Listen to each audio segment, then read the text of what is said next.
아침을 여는 수필.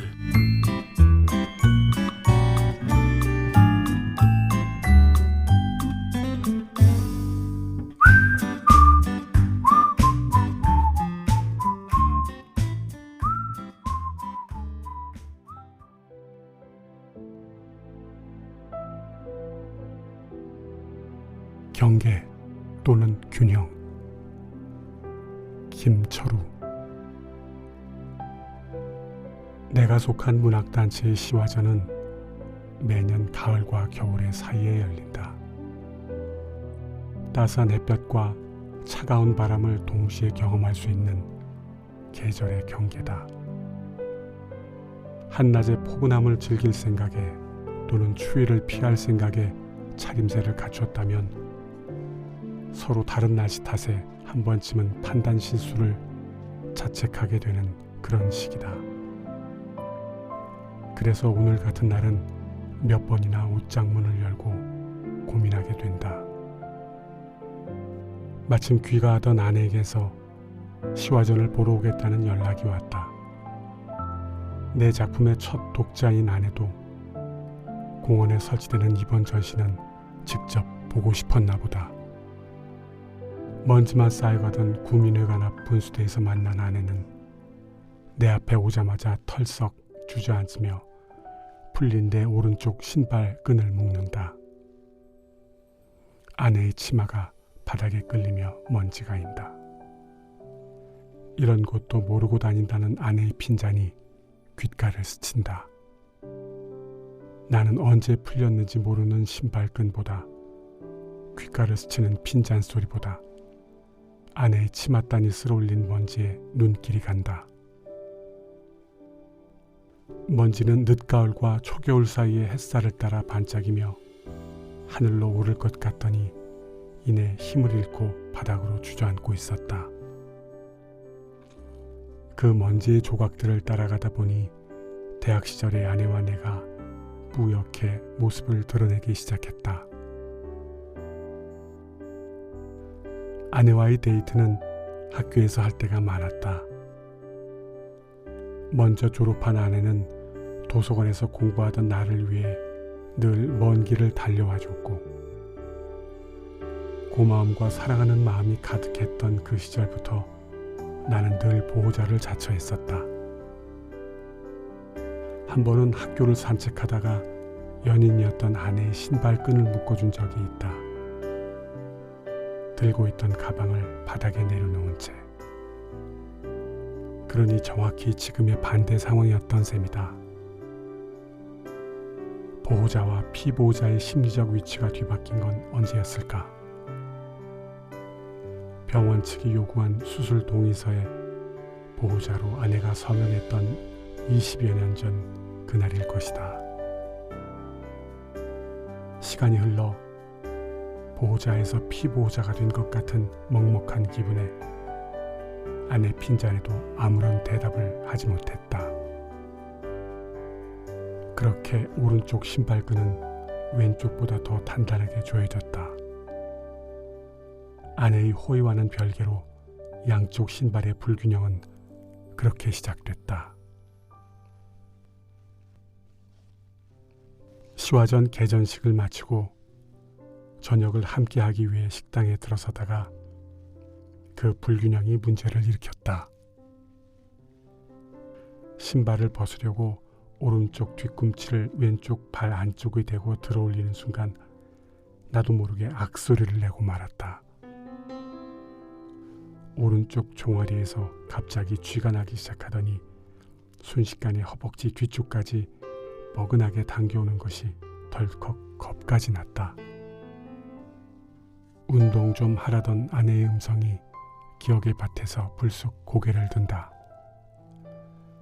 평소에 신발은 편하게 신거나 벗을 수 있도록 적당히 끈을 묶어두는데 오늘은 아내의 손길이 닿으며 평소와 다르게 조여진 오른쪽 신발을 무리하게 벗으려다가 마비까지 온 것이다. 어느 정도일까? 걸으며 끈이 풀리지 않으면서 쉽게 신고 벗을 수 있는 정도의 조임이란. 돌아보면 나는 늘 경계인이었다. 중심 근처에 서 있다가 인력에 끌려 헤어나오지 못하고 구설에 휘말리거나 원치 않게 악역을 도맡기도 했던 친구를 보고 난 후 적당히 경계선 주변에서 서성이다가 원심력을 핑계삼아 자연스럽게 멀어지는 쪽을 택했다. 문제는 중심으로부터 또는 경계로부터 적당한 지점에서 균형을 맞추는 일이다. 세상을 살아낸다는 것이 어쩌면 균형을 맞추는 일이 아닐까. 나이 들면서 이런 이치가 조금씩 눈에 들어올 줄 알았는데 아직도 나는 불균형의 미로를 헤매고 있는 것 같다. 중도 장애를 갖게 된 지 벌써 20회를 넘겼다. 약물 부작용에 따른 장애까지 겹쳐 중복 장애를 안고 살고 있지만 아직 장애의 아픔을 작품 속에 녹여내지 못하고 있다. 장애인이면서 스스로 장애를 인정하지 못하고 있기 때문일까? 그러니 장애인 단체의 행사에 가면 철저히 경계인이 된다.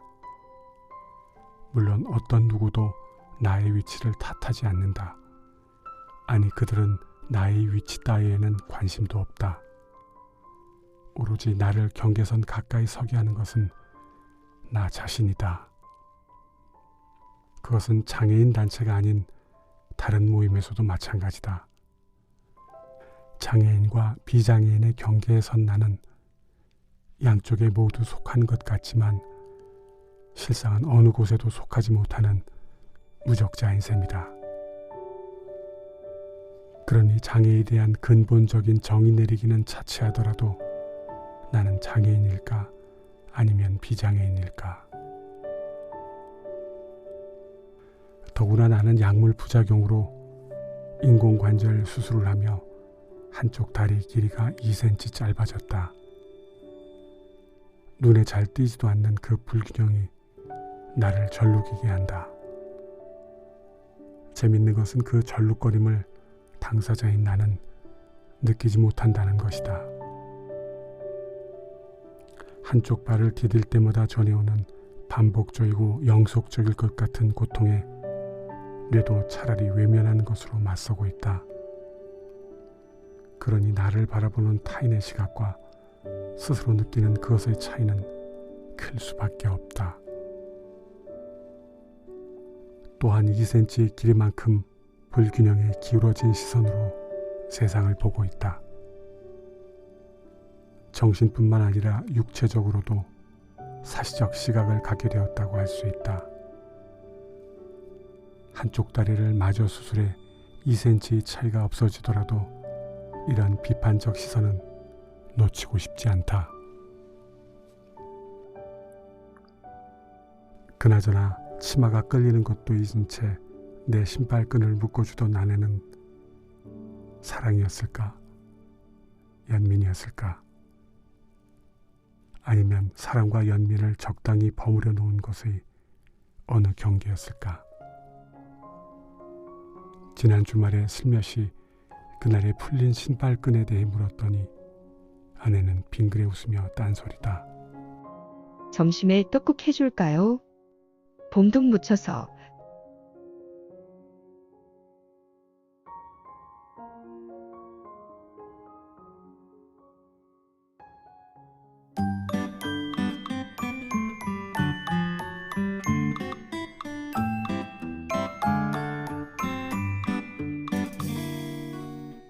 한국수필의 플랫폼 한국수필 채널은 아침을 여는 수필 시리즈를 통해 수필 작품을 소개하고 있습니다.